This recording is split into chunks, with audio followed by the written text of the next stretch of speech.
Hi, and welcome back to News on Channel -0. I'm your host, Guy Anchorman. Breaking news! The west coast of the United States is going to be hit by a major earthquake in the future. We have expert Pyralis Cienfuegos here to explain to us what's at stake. Thank you, Guy. Seeing as the entire west coast of America lies on the Ring of Fire, we can expect a great deal of damage to come to us. The Ring of Fire is a basin in the middle of the Pacific Ocean that has 452 volcanoes, which is more than 75% of the world's active and dormant volcanoes. Around 90% of the world's earthquakes and about 81% of the world's largest earthquakes occur along the Ring of Fire. Where out of 25 volcanic eruptions within the last 11,700 years, only 3 were not on the Ring of Fire. But most of the present-day Cascade volcanoes are less than 2 million years old, and the highest peaks are less than 100,000 years old. Volcanism in the Arc began about 37 million years ago, but most of the present-day Cascade volcanoes are less than 2 million years old, and the highest peaks are less than 100,000 years old. The Arc is formed by the subduction of the Gorda and the Juan de Fuca plates in the Cascadia subduction zone.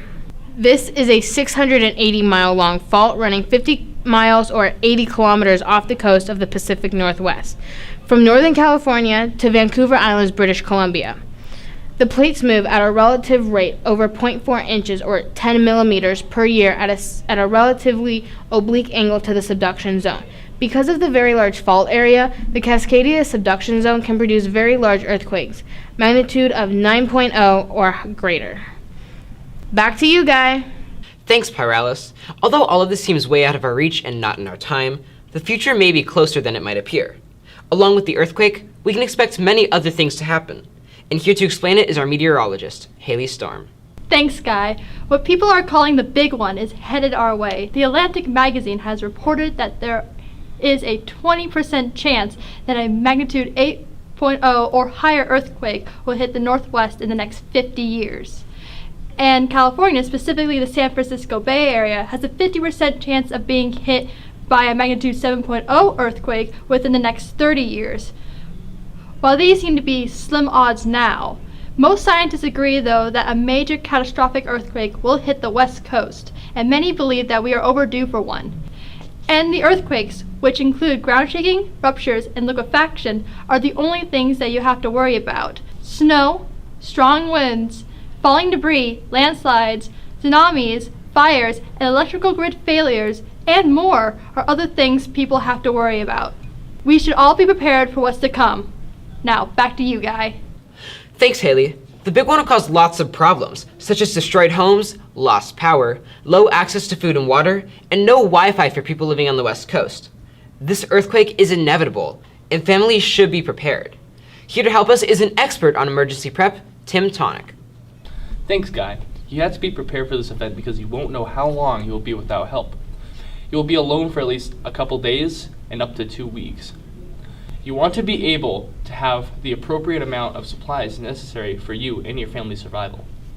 In order to help you be prepared for an earthquake, we have compiled a list of items that you should have with you in case of a disaster. We will start first with the first aid kit and what you should have in it. Within this bag, you should have everything that you need in case you, a friend, or a family member gets injured or hurt. We recommend that you keep one in your house, your car, and your workplace so that you are prepared. So what we have here, we have different sizes of Band-Aids. We got a triangular bandage, 2 different sizes of gauze, some antiseptic towelettes for disinfecting wounds, some waterproof adhesive tape, an ACE bandage, and a cold pack. And if you have any spare medication, you should definitely put extra in your kit. In your house, you should have a number of comfort items and essential living items. You will want sturdy shoes that will protect you from broken glass, nails, and other debris that have fallen. You will want gloves that will work for cleaning up debris as well. You will want to have changes of clothes that are durable for all weather and can protect you from harsh environments. Because there will most likely be no power, you'll have to rely on candlelight or a flashlight, meaning you will want to have waterproof matches and extra batteries. Along with those, you will want to have a portable, battery-powered radio. You will want to make sure that you have your important documents in a safe container so it won't get damaged. You will want to have your passport, your birth certificate, and anything else you might require in that container. You want to make sure that you have food that is non-perishable, like granola bars, trail mix, and freeze-dried food packages such as these. If you have any pets, you will want to make sure that you also have food for them as well, and bottled water for you and them. You will want to have cash and coins as well for you to be able to buy things when needed. Here are a few tools that will help you after disaster.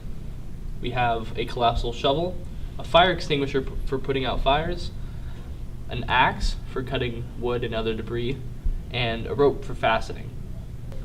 Being able to afford everything you need for survival will be around $200 in total. You'll probably have a lot of these things in your home already. Although now, it might seem pointless, they will come in handy in the future. It is better to be over-prepared than under. Thank you for listening. I'm Tim Tonic, and enjoy your day. Back to you, Guy. Thanks, Tim.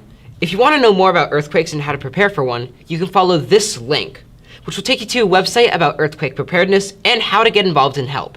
Until next time, I'm Guy Anchorman with Channel -0 News. Have a great day.